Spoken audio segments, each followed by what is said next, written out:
Olá a todos, começamos o programa Ponto de Vista. Eu recebo aqui o presidente da Associação dos Docentes da UFAL, do UFAL, Jailton Lira.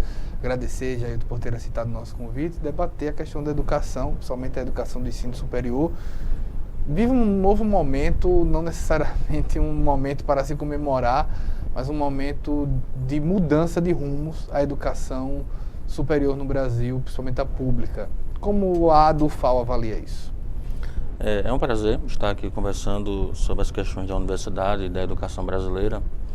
Nós tínhamos, até 2014, um cenário de expansão do ensino superior público no Brasil.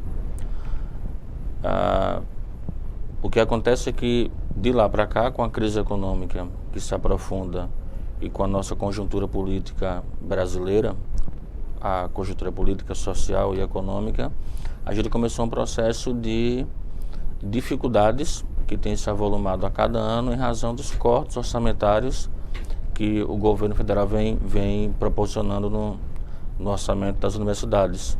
Então nós estamos agora passando por uma fase muito difícil em termos de ensino público brasileiro. Quando se analisa isso, o governo Temer, por exemplo, ele começou com a PEC dos gastos, né? A PEC dos gastos públicos. Por exemplo, para quem entender o que significa hoje financeiramente para uma universidade, você já começar com um governo que limita esse gasto. Nós tínhamos já vimos com um comportamento orçamentário de redução de despesas desde de meados de 2014. Então, quando o governo federal começa a aumentar os custos no orçamento, isso por si só já começa a comprometer uma série de projetos que as universidades tinham em vista, em andamento, bolsas de pesquisa. Quando o governo federal aprovou, em 2016, dezembro de 2016, a PEC, chamado PEC do gasto público, ele estabeleceu que nos próximos 20 anos, a partir da vigência da PEC, que o gasto com as áreas sociais não poderia ser superior à inflação do período. Isso vai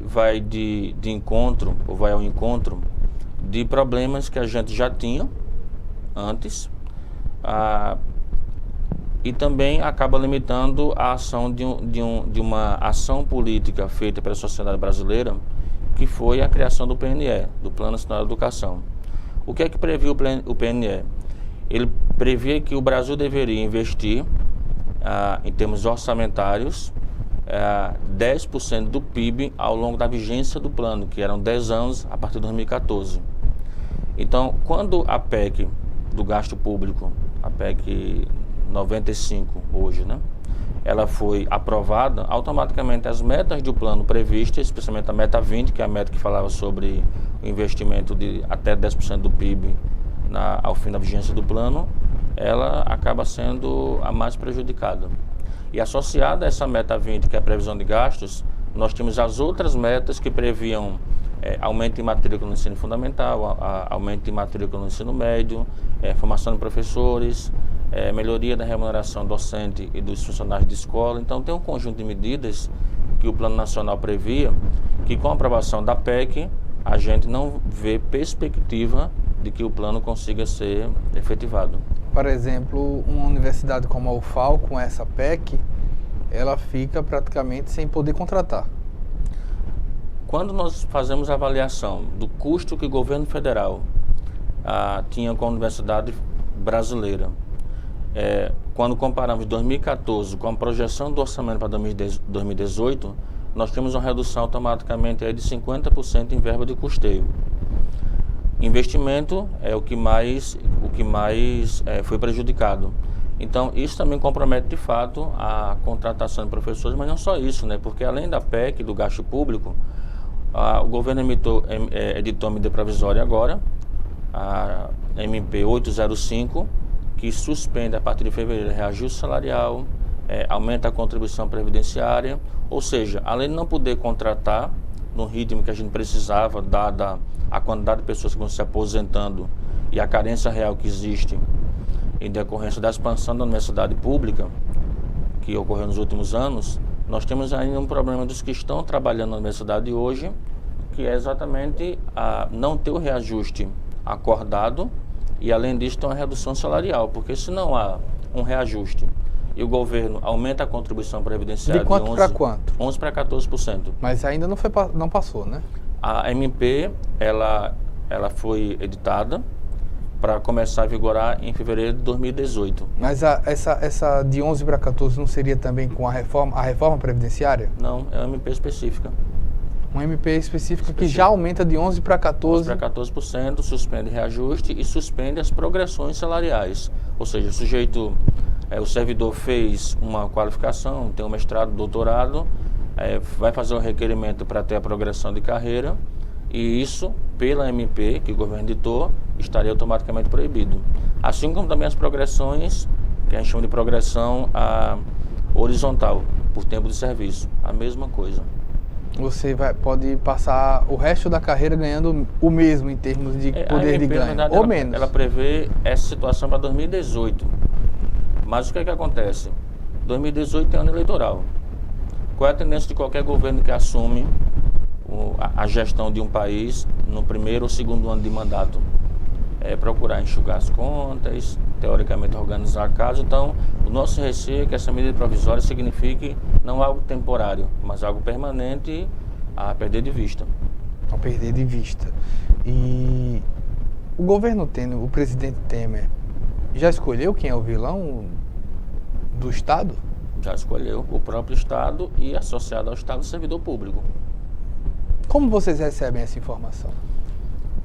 O governo Michel Temer, ele está claramente vinculado a uma concepção de gestão, que é uma concepção de gestão com base na ideologia neoliberal, ou seja, que prega a redução do tamanho do Estado e, por tabela, os serviços que o Estado oferta, que vai inevitavelmente atingir o servidor público. Então, a defesa do governo Temer do Estado mínimo, do enxugamento a qualquer custo, ela desconsidera alguns fatores que são primordiais. Um deles é que nós temos um país extremamente desigual em termos de distribuição de renda. Nós temos um Estado que até então vinha operando uma série de ações na área social que era fruto da conquista da Constituição Federal de 88. Então, essa proteção social não é uma dádiva, mas é uma conquista constitucional. Quando o governo começa a reduzir o tamanho do Estado e começa a estabelecer uma série de prejuízos ao servidor, ele penaliza não o servidor diretamente, que eu imagino que é isso que eles pensam, mas todo um conjunto da população que depende da ação do Estado, né? Da saúde, da educação, da segurança pública. Então, o argumento de que é preciso reduzir custos para poder ofertar um serviço melhor à sociedade, ele não corresponde à realidade, porque a própria PEC aprovada do teto do gasto público, ela estabelece o limite orçamentário por 20 anos de gasto para a área social, mas esta PEC não mexeu 1 milímetro com o gasto que o governo tem, que é o maior gasto, que é o da dívida pública, que do governo federal consome cerca de 47% do orçamento da União. Esse gasto com a dívida pública ficou intocável.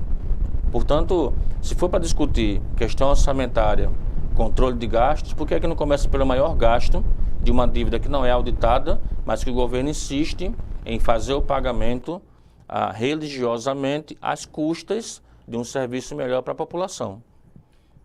Jailton, quando a gente fala de um governo Temer, e esse governo é um governo que depois, né, que impeachmentou, que impediu a presidente eleita.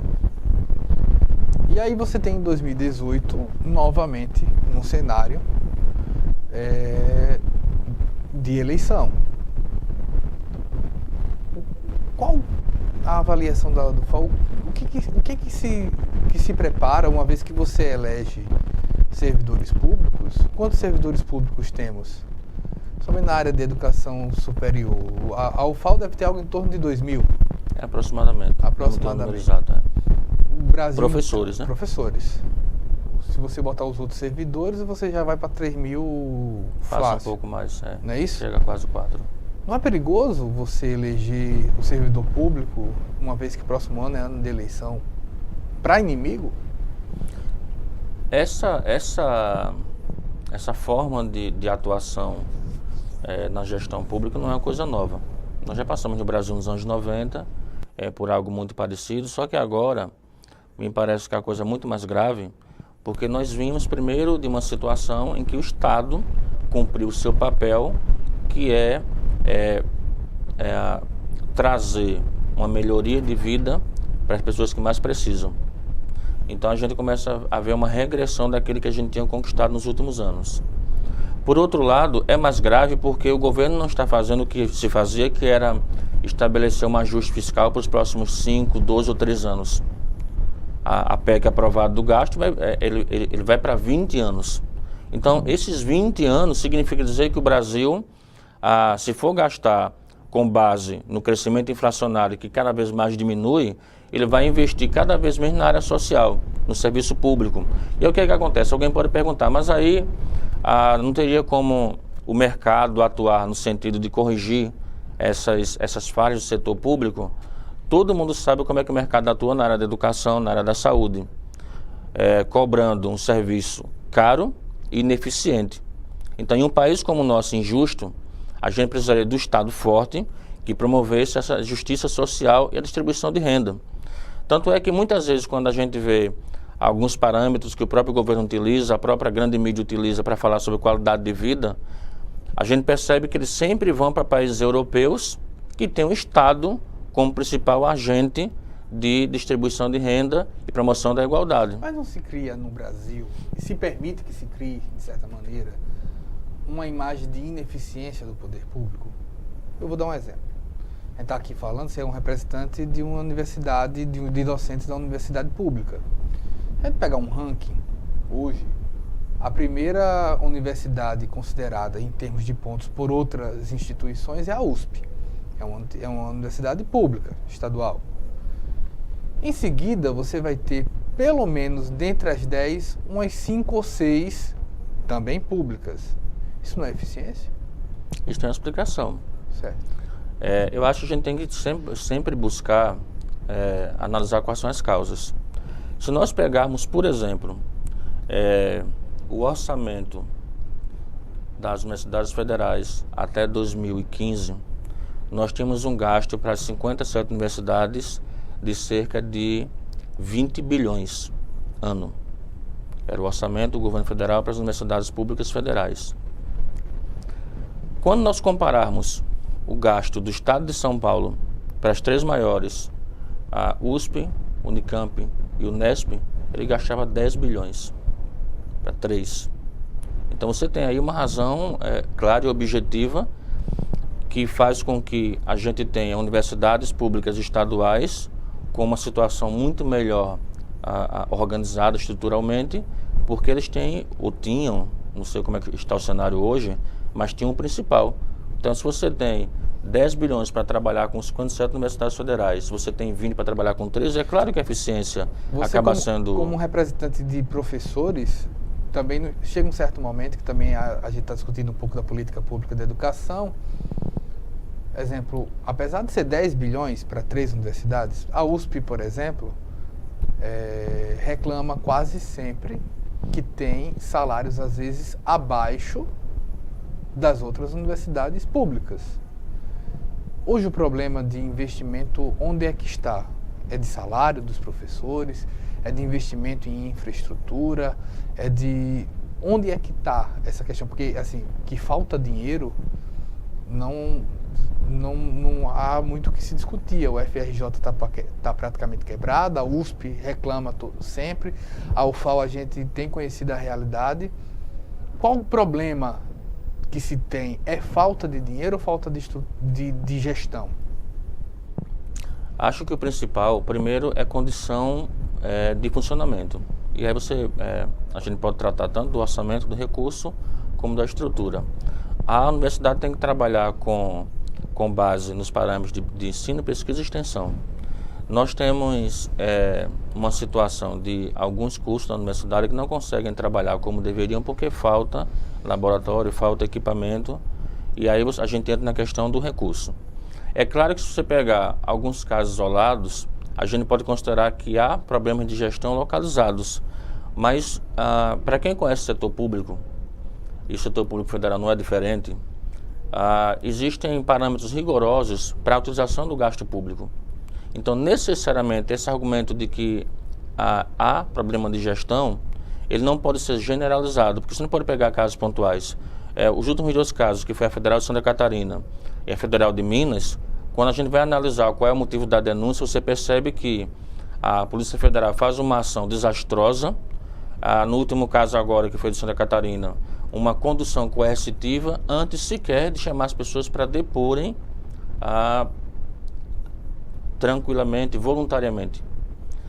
Então, se cria toda uma divulgação negativa sobre o fato, para depois verificar que o fato muitas vezes é um fato administrativo comum, que poderia ser resolvido mediante uma explicação razoável. Eu não estou dizendo que não tenha problemas. Agora, o fator determinante não é gestão, pelo contrário. O fator determinante nós temos uma demanda que a sociedade brasileira reclama da universidade pública, e essa demanda não é atingida, não é alcançada naquilo que a população gostaria, porque falta de fato condição estrutural, e aí o recurso é um fator primordial. Os salários hoje da universidade pública são salários normais? Ou o governo Temer tem algum tipo de razão em dizer que há privilegiados no setor público? Certamente existe no Congresso Nacional, no Poder Judiciário, mas não no Poder Executivo. Os salários são salários que estão dentro de um patamar razoável para quem trabalha nas universidades públicas. E mesmo assim, essa carreira, a carreira docente, que é o que eu posso falar melhor, ela sofreu uma série de modificações nos últimos anos, que tornam cada vez mais a carreira menos atrativa. Por exemplo, há uma modificação previdenciária feita em 2012 que obriga os servidores que entraram depois daquele ano em se submeter ao teto da Previdência, que é R$ 5.531,31 centavos, e se ele quiser se aposentar com aquele salário que ele recebe, ele tem que contribuir com a Previdência Complementar. Você já gera uma diferença de carreira entre o servidor que entrou antes e aquele que entrou depois. Eu estou colocando um exemplo para dizer que a carreira docente ou a carreira do servidor público não é homogênea. Dependendo do momento que você entrou no setor público, você tem uma série de modificações que faz com que o salário de um colega do trabalho não seja igual ao do outro. As progressões também não são iguais, porque elas sofrem variações dependendo da conjuntura política e econômica. Então, nós não temos hoje um problema de carreira como os estados têm, salarial como as prefeituras têm. Mas seguramente, de algum tempo para cá, e o governo Temer tem acentuado isso, nós estamos passando por um processo de precarização cada vez mais rápido. A gente está indo para um intervalo. Eu estou aqui com Jailton Lira, presidente da ADUFAL, a Associação dos Docentes da Universidade Federal de Alagoas. A gente vai para um breve intervalo, volta já.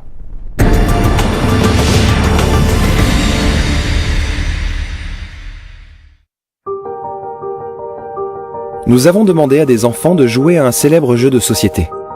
Normalement, les règles sont les mêmes pour tous, mais pas cette fois-ci. Bonjour les enfants. Bonjour. Une moitié de joueurs commence avec 1500 €, l'autre moitié avec 750 €. Mais ça se fait pas. Ça se fait pas. Un des joueurs favorisés aura 3 rues et 2 maisons dès le début de la partie. 3 rues et 2 maisons. Non. Ça se fait pas. C'est injuste. Un joueur possède une carte qui lui permet de ne jamais aller en prison. Oh. Toi tu vas en prison. Pourquoi? C'est comme ça, c'est la règle. 1, 2, 3, 4. Comme tu as des béquilles, tu ne vas pas acheter de gare. Tu passes par la case départ, normalement c'est 200, mais toi, comme tu es une fille, c'est 150. Pourquoi? Et les garçons, ils gagnent combien s'ils passent à la classe départ? 200. Pourquoi? Tu fais 6 déjà. Mais il n'y a que des 1. Mais ça se fait pas. Mais t'as vu la tricherie. Et toi, par exemple, tu vas pouvoir acheter que la première partie. Et pourquoi? Mais pourquoi? Ça m'énerve.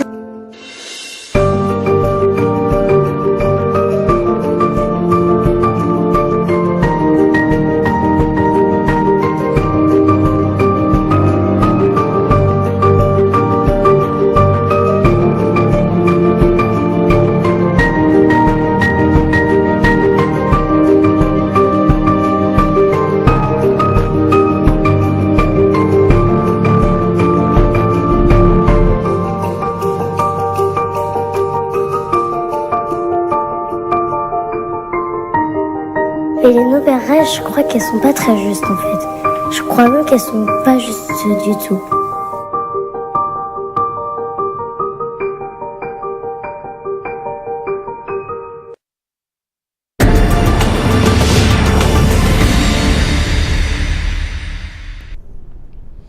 Voltamos com o programa Ponto de Vista. Eu estou aqui com o presidente da FAO, Jailton Lira.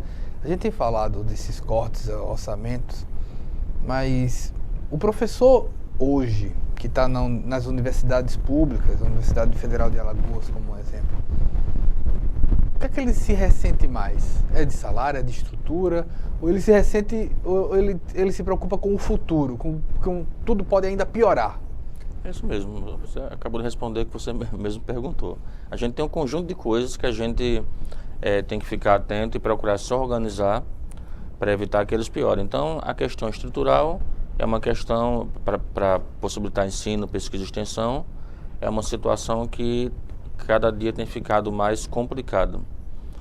Nós temos unidades acadêmicas que não têm condição nem para você conseguir ter uma aula razoável. O futuro preocupa, na medida em que você tem um conjunto de medidas do governo federal que impactam na progressão, que impactam na revisão salarial anual, como essa PEC do gasto público, e agora o último fato que tem sido muito divulgado pela mídia é a reforma previdenciária, que é uma situação criada que, na prática, impede que boa parte dos que estão hoje trabalhando consigam se aposentar com o mínimo de qualidade de vida. Então, eu dou um exemplo. Se a reforma for aprovada, eu, por exemplo, teria que me aposentar com 71 anos de idade. Esta reforma que o governo apresentou. Enquanto a nossa expectativa de vida aqui em Alagoas é de 66 anos. Então, você cria uma situação, eu falo por mim, mas aqueles que entraram no serviço público cada vez mais tarde, eles vão acabar enfrentando essas situações. Se fosse uma situação que apontasse para algo definido no futuro, a gente até imagina, não, você se organiza, sabe que é isso mesmo, mas não é assim, porque eu fui professor do Estado de Alagoas, da Prefeitura de Maceió, e desde que eu comecei a trabalhar até agora, essa já é a terceira reforma previdenciária que aumenta ou a contribuição, ou aumenta o tempo, a idade, ou aumenta os dois. Ou seja, nessa mudança previdenciária significa dizer que a gente vai ter uma tranquilidade de imaginar que esse será o futuro profissional, porque as coisas estão mudando muito e sempre em prejuízo dos servidores públicos. Essa que é a grande verdade. A gente tem também no pacote do governo federal propostas que chegam muitas vezes como notícias. Eu sempre brinco que a notícia vaza primeiro para saber qual o tamanho da repercussão. E uma delas é uma recomendação do Banco Mundial para que as universidades públicas passem a cobrar. Como isso daí é avaliado? Isso faz parte da estratégia do governo de desacreditar o serviço público. O Banco Mundial ele emite relatórios com certa frequência. Esse relatório foi solicitado pelo próprio governo federal. Então não é que o Banco Mundial chegou aqui e apresentou um relatório, não. O governo pediu o relatório. E esse relatório ele foi divulgado amplamente pela mídia como se ele tivesse, como se ele fosse incontestável. A gente discorda da metodologia, que a gente não conhece, que eles utilizaram, e discorda da receita que eles apresentaram. Então, para ser bastante claro, nós temos um conjunto da população brasileira, sobretudo mais jovem, que não consegue ter acesso à universidade pública. Hoje no Brasil, e Alagoas não é diferente, nós temos 70% das pessoas matriculadas em instituições privadas e não na pública. Portanto, a pública não faz nem aquilo que deveria fazer, que é atender a maior parte da sociedade. E essas pessoas que estudam em instituições particulares e privadas, elas pagam com muita dificuldade, porque as mensalidades geralmente são altas e, de modo geral, também muitas instituições que funcionam precariamente. Então, ele acaba tendo uma formação deficitária. Quando o governo diz que o Estado gasta muito e gasta mal, que a população não é atendida, emite uma PEC reduzindo o gasto público, estabelece uma medida provisória para aumentar a contribuição previdenciária, impedir as progressões, esse relatório, ele acaba sendo mais um elemento que o governo utiliza para dizer que tem que resolver um problema que é o gasto com a universidade pública. E como eu estou colocando, ele não gasta nem tanto como ele disse, porque ele acaba contingenciando, ele aprova o valor no orçamento e na hora que ele vai executar, ele executa por etapas e ao final do ano a execução nunca é completa. Então, na verdade, quando o governo diz nós vamos gastar menos com a universidade para gastar mais com a educação básica, se isso fosse verdade, a gente poderia até considerar como algo positivo nesse conjunto de ações negativas. Mas o governo não consegue fazer o exercício de gastar nem na universidade, nem na educação básica como deveria. Basta ver, por exemplo, qual é a relação do governo federal com estados e municípios, a partir da relação do Pacto Federativo, do gasto que ele tem com a educação básica. Mas detalhe pra gente, exemplo, quando você disse 70% é da universidade particular, não há um temor de também de que isso seja parte de um lobby das universidades particulares por mais espaço? Quando a gente Você tem monstros, praticamente monstros no sentido gigantes, melhor para não soar tão ruim, como Croton, que praticamente dominam o caminho, né? Exatamente. É esse conjunto de ações que tem a ver com essa concepção de Estado liberal, que o governo não só prega, como procura executar através desse conjunto de medidas e de leis. Essa universidade que você cita, por exemplo, que é uma instituição que atua no mercado, ela, pegando como parâmetro, por exemplo, 2014, só para ter uma ideia, quando se falava muito nas denúncias envolvendo a Odebrecht, a Operação Lava Jato, a gente tinha lá a informação de que havia, por parte da Odebrecht, um lucro líquido de 1 bilhão naquele ano de 2014, porque eles operam na Bolsa, mas ninguém atentou para o fato de que a Croton, por exemplo, lucrou 2 bilhões. E lucrou 2 bilhões a partir de que receita? A partir, por exemplo, do FIES. Quer dizer, governo, recurso público, que foi transferido, o FIES até 2014 era o maior gasto orçamentário do MEC. Então, recurso público que foi transferido para universidades particulares, que atuam na Bolsa de Valores, portanto, atuam no mercado financeiro, que, quando você avalia o serviço que é prestado, é um serviço que não tem o devido acompanhamento do governo federal e do MEC. Então, eles autorizam, mas não acompanham. Então, na verdade, me parece que é exatamente isso. É um lobby de pessoas que estão atuando no governo federal para favorecer o setor privado, dos quais muitos têm interesse em ver o enfraquecimento do Estado e fortalecimento do mercado. Mas, de certa maneira, essa ascendência da universidade particular, embora não tenha surgido no governo do PT, no governo Lula, ela teve um crescimento muito intenso, inclusive com programas até que eu acho muito justos, mas que acelerou esse processo, que é o ProUni.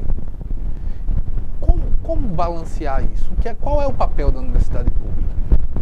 A Constituição define que o ensino ele é público, facultado ao setor privado. Portanto, o setor privado atua a partir da autorização do poder público. Quando o poder público não tem condições de atender a demanda, ele abre esse espaço legal para que as particulares o façam. E o fazem muitas vezes com recurso público. ProUni, FIES são exemplos disso. Nós sempre defendemos que a universidade pública ela tem a função de potencializar as suas ações, manter o processo de interiorização que ocorreu nos últimos anos, estruturar essa interiorização para ofertar uma educação de qualidade, porque se a universidade pública consegue atingir a demanda, o setor privado ele teria um crescimento menor ou apenas ele atenderia questões pontuais. Porque nos parece que o fundamental não seria atender a população a partir do mercado, mas a partir do setor público. Por exemplo, tem uma modalidade de educação, que é a educação à distância, que há algum tempo era muito criticada porque dizia que não ofertava com a mesma qualidade dos cursos presenciais. Quando nós pegamos os resultados, percebemos que isso não é verdade. Ela consegue ofertar uma educação de qualidade, geralmente as públicas, e pontualmente as instituições privadas. Mas para algumas regiões do país, se a educação à distância não chegar, não tem como chegar à educação presencial.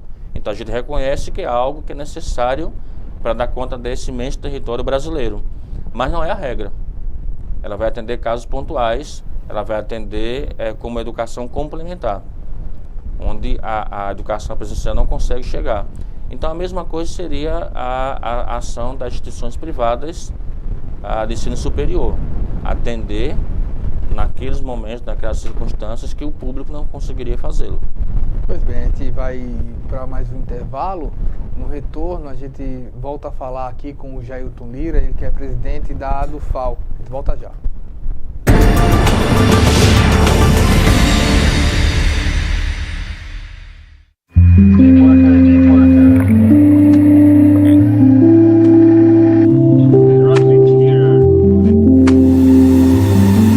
Caraca, é muito peixe. 2, 3, 4, 5, 6, 7, 8, 9.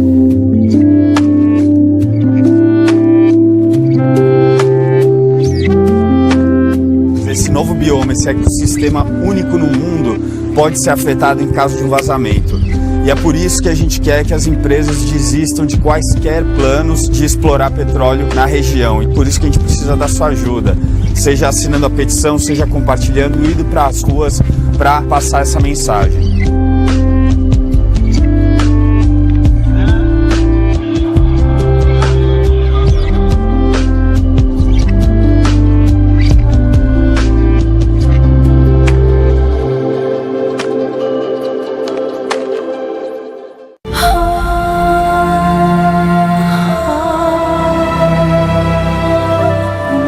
O que é urgente para você? Para muitas famílias, a prioridade é ter o que comer.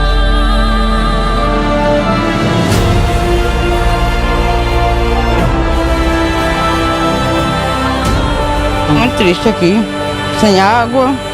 Porque eu não estou comendo quase, eu como bem pouco. Já estava sem nada, né, praticamente, quase no final do mês, aí vai acabando tudo. Fico muito feliz, né, que nós recebemos essa cesta e vamos se alimentar com ela.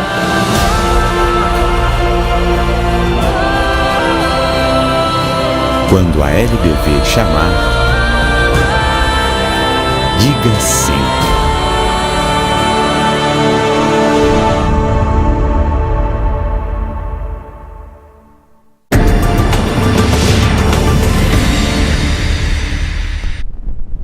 Voltamos com o programa Ponto de Vista. Eu estou aqui com o presidente da ADUFAL, Jailton Lira.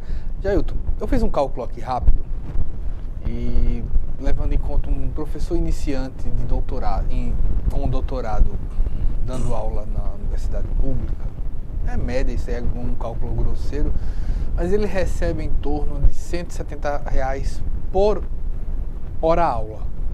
170 é algo que você pode contestar, eu fiz um cálculo muito rápido. Um professor hoje, numa universidade privada, eu tive acesso a esses números, chega a receber 40, 45. Não há também, de uma certa maneira, isso daí impacta, acredito eu queria que você comentasse, em um tipo de argumento que se utiliza muito na mídia, que é tipo, o aluno da universidade pública é mais caro do que o aluno da universidade particular, logo vamos dar dinheiro para as universidades particulares e pegar e aumentar o número de alunos. Como você avalia isso? Bom, primeiro tem que ter clareza de qual é a função do Estado. O Estado ele existe para corrigir desigualdades, a possibilitar a distribuição equitativa da renda. Não é o Estado que vai corrigir desigualdades, mas tem que ser o Estado, ou seja, a instituição que é gerida por pessoas eleitas pela sociedade, que deveria representar essa sociedade. Se nós queremos uma educação de qualidade pública, a gente tem que ter um investimento compatível com essa qualidade que se quer da educação pública. Então, eu acho que a regra tem que ser fazer com que o Estado tenha uma burocracia capacitada, qualificada e razoavelmente bem remunerada. Acho que essa é a regra. Pegar os valores que são pagos a de instituições particulares, a colegas que trabalham nessa área, do mercado, eu acho que não é o melhor parâmetro.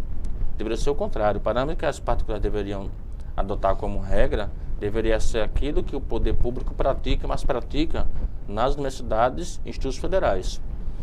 E mesmo assim está muito longe da realidade que a gente precisa, porque se você for pegar a carga horária e a quantidade de trabalho que faz um professor de uma universidade pública, você vai perceber que ele não tem equivalência com aquilo que acontece no setor, no mercado, porque o mercado não tem compromisso com a pesquisa.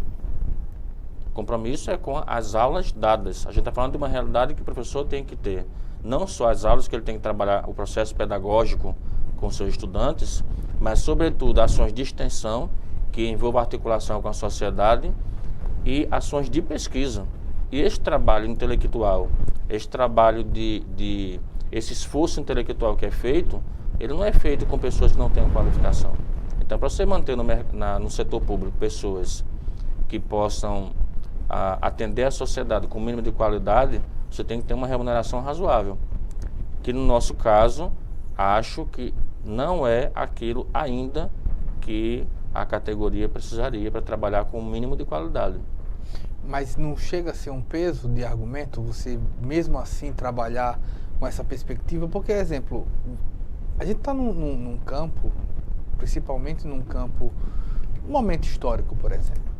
A gente está num governo que diariamente você vê que o presidente janta com deputado, janta com senador, janta com ministro, libera verba, libera emenda e utiliza os jornais o tempo inteiro para poder dizer a universidade é cara, a eletricidade é cara, o gás tem que aumentar, a gasolina tem que aumentar. É uma briga de discurso. Então, a pergunta anterior, eu tento sustentar no seguinte, de tipo, colocar um professor que ganha 3 vezes 170 para um de 40, de 50, não dificulta o argumento, o discurso de vocês? Não há também que ter um trabalho para regulamentar a hora-aula também na particular? Porque é um problema, parece que não é com a universidade pública, mas termina sendo. Quando se pensa em termos de categoria de professor, a gente tem um grave problema no Brasil, que é o professor de ensino básico. O piso já é um problema de se implantar em vários municípios, mas também há esse problema no ensino superior. Não há que se pensar o professor para além da universidade pública, mesmo sendo a Associação dos Docentes da Universidade Federal? No caso dos professores que trabalham na rede privada, quem tem que acompanhar são os sindicatos da rede privada. E aí, com base na sua pergunta, o que é que nós temos como parâmetro?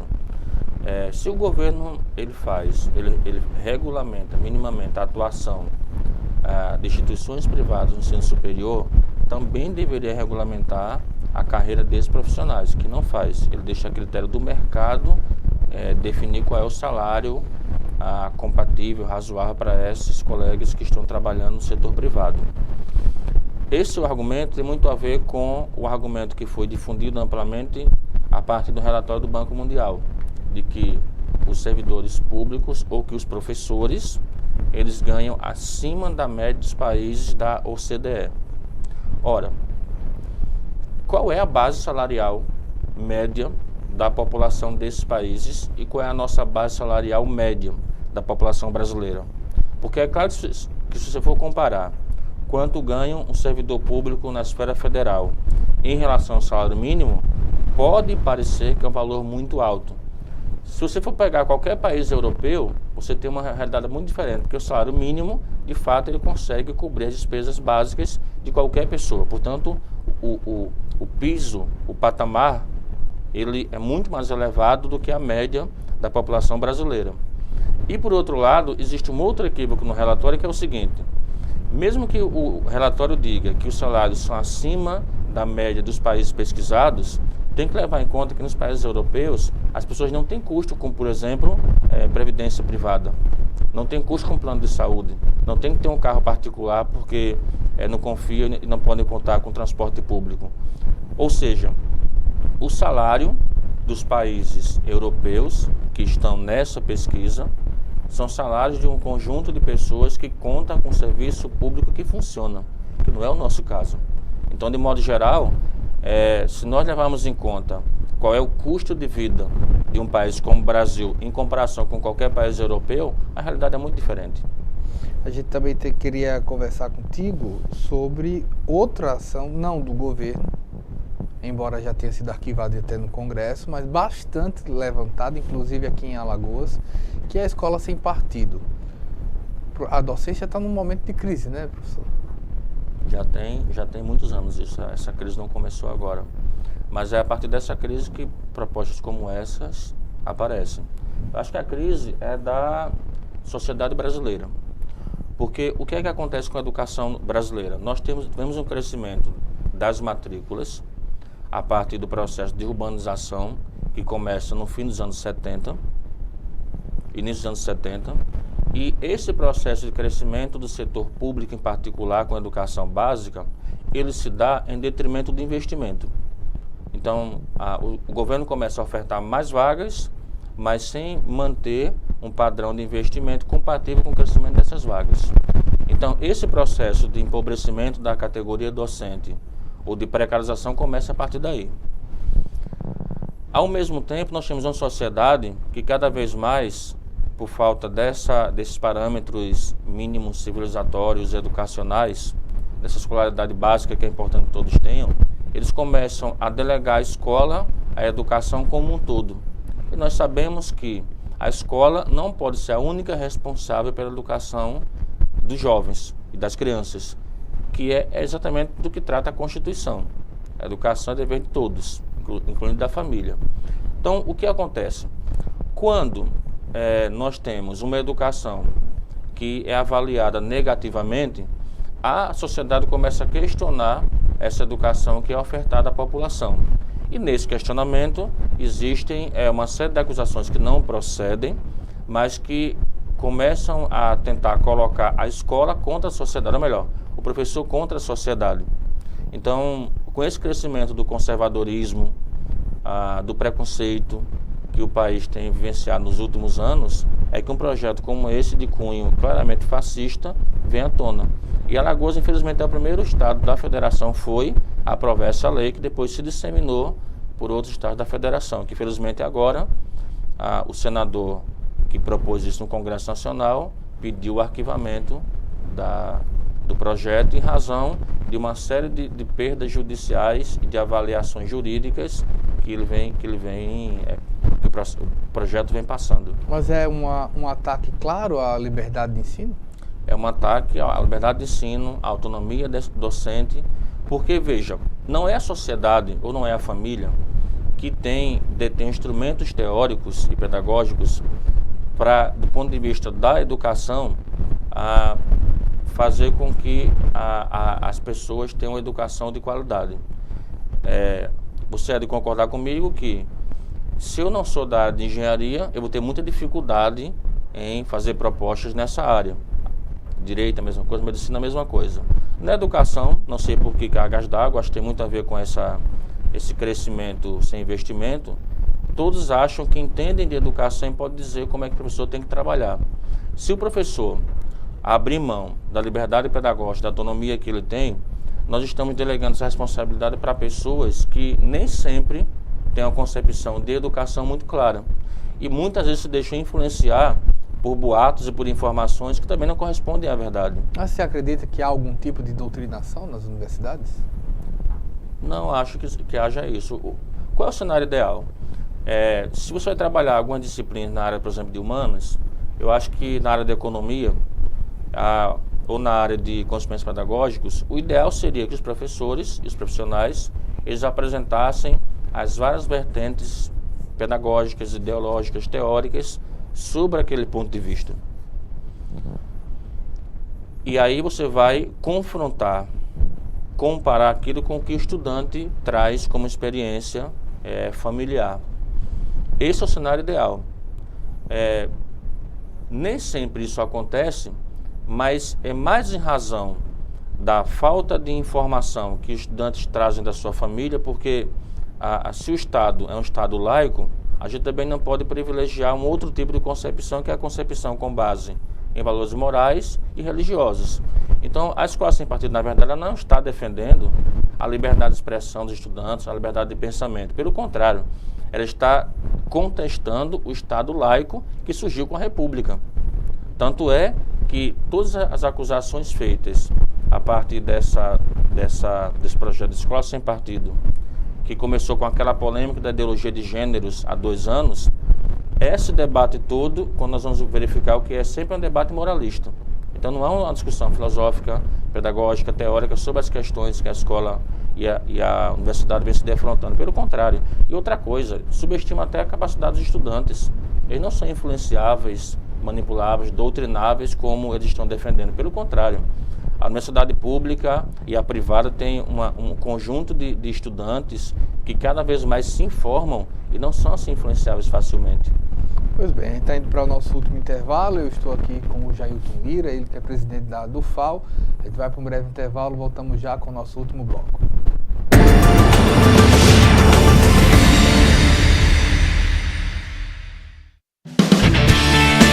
Há 64 anos, a LBV acredita no Brasil e investe para que a nossa gente tenha uma vida mais digna e feliz.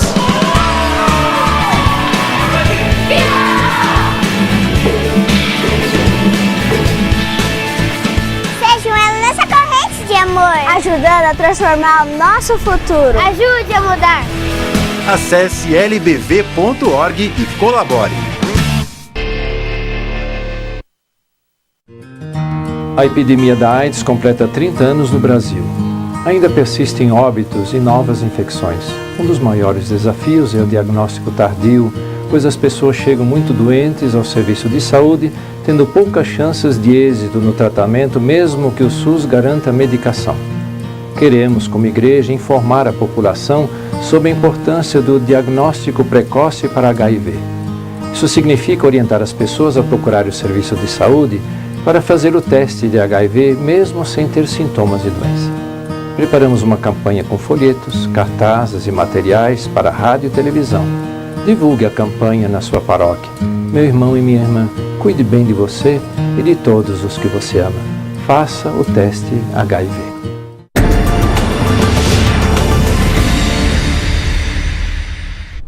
Voltamos com o último bloco do programa Ponto de Vista. Eu estou aqui com o presidente da Associação dos Docentes da UFAL, o Jailton Lira.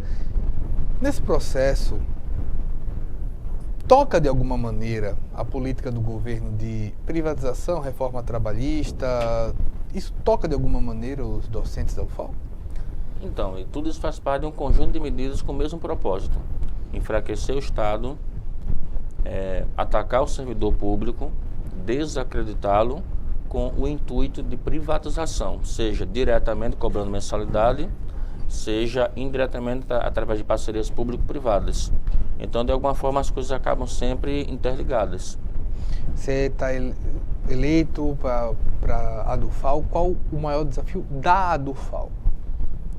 Temos alguns desafios. Um deles é esse processo de mobilização diante dessa situação colocada conjunturalmente. Acho que o sindicato ele precisa se aproximar da sua base sindical. Nós temos universidade aqui na capital, Maceió, e temos nos interiores. Então, esse trabalho de cada unidade acadêmica, eu acho que é um trabalho primordial no sentido de mobilização. O público, a nossa base sindical é uma base muito diversa também. Então, nós temos professores que têm anos de casa, que têm uma compreensão política da importância da mobilização.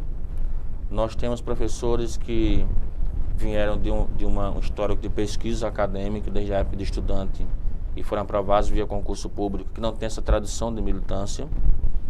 Nós temos um conjunto de professores que estão preocupados especialmente com a sua pesquisa acadêmica, professores que estão conectados à rede social, professor que não está conectado à rede social. Então, é um público muito heterogêneo que a gente precisa colaborar no sentido de conscientizar sobre os desafios que estão ocorrendo hoje e, especialmente, mobilizá-los para esses enfrentamentos.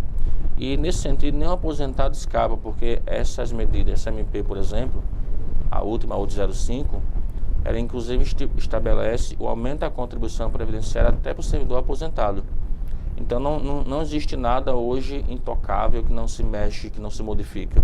até situações que você imaginava que eram direitos adquiridos estão sendo modificados a partir da ação do governo. Como é que está a mobilização dentro da DUFAL? Nós agora estamos entrando em recesso. As aulas terminaram, estamos agora em fase de avaliação final e a partir da próxima semana inicia o recesso e nós retornamos no final de janeiro, dia 22, 23. Então, esse é o intervalo que a gente tem para ir dialogando de como construir esse processo de mobilização, porque inegavelmente não dá para ficar parado aguardando que as coisas piorem, porque elas vão piorar se depender da ação do governo. Então, nosso desafio é aumentar essa mobilização, conscientizar os colegas da importância de fazer os enfrentamentos necessários. Quando se pensa nisso, a gente observa que entrou outra categoria, né, de certa maneira, os técnicos com greve, né? Estão em greve, acredito, né? Eles encerraram. Encerraram a greve agora. Encerraram hoje. Alguma previsão de greve, alguma preocupação com greve o aluno pode ter? A nossa mobilização é no sentido de aumentar o grau de conscientização e fazer atividades pontuais. Agora, nós temos um sindicato nacional, que é o Andes, que é quem faz, em termos nacionais, essa discussão mais próxima do governo federal. Se nós não tivermos perspectiva de negociação, de flexibilizando as ações do governo, e se as demais instituições federais começarem a caminhar para este caminho, essa questão não é uma questão descartada. Agora, até onde nós vamos? Depende de até onde o governo vai. É claro que paralisação, que greve nunca é a melhor saída, porque todos pagam um preço alto, especialmente a sociedade. Estamos agora com um calendário na universidade ainda, um calendário que é um calendário de recomposição da greve anterior, mas a gente acaba não encontrando muitos mecanismos de mobilização. Esse acaba sendo a forma mais eu não digo eficaz, mas a última maneira da gente conseguir se contrapor essas questões. Mas no caso desse exemplo, entrar em greve não é exatamente o que um governo que quer acabar com a universidade pública deseja, de certa maneira? O que nós fizermos, ele vai usar como argumento. Então, se a gente tiver, por exemplo, mantendo as aulas normalmente, ele vai continuar dizendo na mídia, pagando caro para dizer que o serviço público não funciona. Se a gente começar um processo de mobilização e chegar ao ponto de decretar greve em todo o país, ele vai argumentar a mesma coisa. Então, infelizmente, a gente não tem muita forma de agradar o governo enquanto ele estiver com esse perfil, esse objetivo de prejudicar o Estado e diminuir o serviço público e prejudicar os servidores. Há uma previsão para começar a votação da reforma da Previdência nos próximos dias. Vocês estão acompanhando? Estamos acompanhando. A gente imaginava que o governo não trataria mais desse assunto este ano, porque a gente tinha uma greve nacional prevista no último dia 5, e aí o governo suspendeu, não colocou em votação, mas me parece que eles agora querem votar, inclusive em 2 turnos, a partir do dia 18. Estamos acompanhando e nos articulando. Haverá mobilização para ir a Brasília? Haverá mobilização em todo o país. A gente não definiu ainda se nós vamos encaminhar pessoas para irem a Brasília a partir dos estados. Mas a ideia é que todos os estados façam sua mobilização. Quando analisar o trabalho em si, a realidade é muito semelhante ou ela muda de estado para estado quando se fala da DUFAL, quando se fala em outra associação de docentes de outra faculdade? Há variação em termos de problema, de desafios? Os problemas são muito semelhantes. O grau de mobilização também vai variar de acordo com a localidade, mas de modo geral todos os sindicatos que representam os docentes, como eles são seções sindicais do Sindicato Nacional, geralmente a orientação geral ela acaba servindo como fio condutor para as ações dos demais.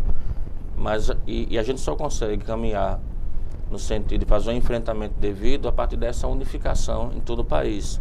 Então, nesse sentido, a gente procura se organizar de maneira muito negociada e muito semelhante.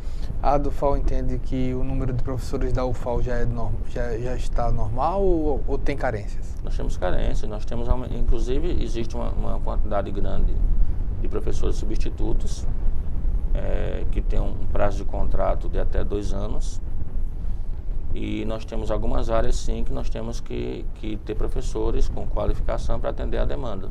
E como pode se viabilizar diante de uma crise dessa? Então, não dá para pensar na expansão das vagas, das matrículas, na contratação não só de professores, mas técnicos e administrativos, enquanto esse contingenciamento orçamentário for a regra do governo. A reitora Valéria chegou aqui a falar que é mais de 45% de queda de arrecadação. Isso compromete demais, né?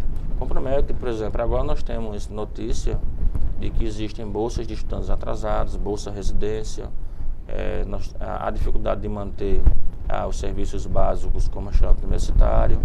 Então, mais do que se pensa, se compromete a rotina, sobretudo os estudantes que dependem de uma renda mínima para poder estudar. Parcerias como intercâmbio, então? O governo acabou, inclusive, reduzindo de muito, praticamente extinguindo o programa Ciências Sem Fronteiras.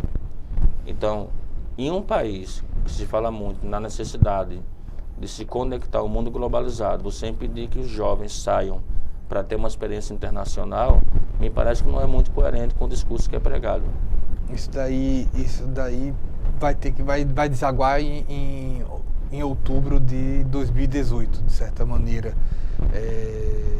As associações pensam em representantes, pensam em movimentos, como reforçar programas nesse sentido, porque afinal de contas eu acredito que o programa que hoje está sendo executado não passou pelas urnas, né? Não passou pelas urnas, é um programa que não tem aprovação da sociedade, em sua maioria.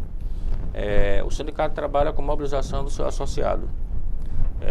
A gente também procura estabelecer uma articulação muito grande com os movimentos sociais. O cenário eleitoral é um cenário que a gente não tem uma posição oficial em relação sobre candidato A, B ou C, mas a gente sempre defende programas. Então, a partir desses programas é que as discussões acontecem entre o conjunto de associados, mesmo que o sindicato não assuma uma posição formal. O que é certo é que, além da eleição do Poder Executivo Federal, nós precisamos ter uma outra representação no Congresso Nacional. Porque o Congresso Nacional que existe hoje, ele não representa a sociedade brasileira. A maior parte da população não vive do agronegócio, não é do setor especulativo financeiro, não é do empresariado. A população brasileira, em sua maioria, é trabalhadora e assalariada. E falta para essas pessoas representação desses segmentos que representam a maior parte do povo. Pois bem, muito obrigado, viu, Jailton? Eu que agradeço. O programa Ponto de Vista agradece ao Jailton e agradece também a você pela audiência. Espero uma próxima oportunidade. Até mais.